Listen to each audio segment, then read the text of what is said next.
Rossiyada migrantlarni ishga jalb qilish ushbu tamoyili bo'yicha reja qilinyapti. Ya'ni bu migrant Rossiyaga keldi, ishladi va ketdi. Bu programma ishlab chiqiladigan bo'lsa, migrantlar uchun Rossiyaga kelib ketishlari ham ancha qulay va soddalashadi. Ko'p shu yerda bo'layotgan muammolar, bosh og'riqlik, shu hujjat masalasidagi qiyinchiliklarga duch kelishmaydi. Bu haqida ish beruvchilar bosh qotiradi.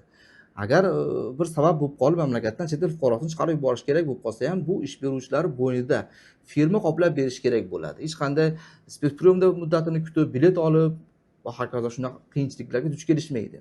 Bu programmani albatta yo'lga qo'yish kerak. Ish beruvchi bilan bog'liq bo'lish kerak. Barcha migrantni bo'layotgan muammolari. Ya'ni chet el fuqarosi hech narsaga boshini qotirmay, hujjatlarga u yoqqa yugur, bu yoqqa yugur qilmasdan bir joyga kelish kerak, ana shu firmaga, shu yerda ishlash kerak, ketish kerak. Yevropa mamlakatiga borib kelayotganlarni ko'ryapmiz-ku, ular uchun juda bir qulay, komfortni, yashash bo'yicha, hujjat masalasi bo'yicha juda soddalashgan ancha. Yaqin kelajakda bu programmani Rossiya hududida ham qo'llansa ayni muddao bo'ladi. Sizlar nima deb o'ylaysizlar do'stlar? Yevropaga borib kelayotgan do'stlaringiz oralaringizda bormi? Ulardan fikr o'rganganmiz, nima deyishadi har doim?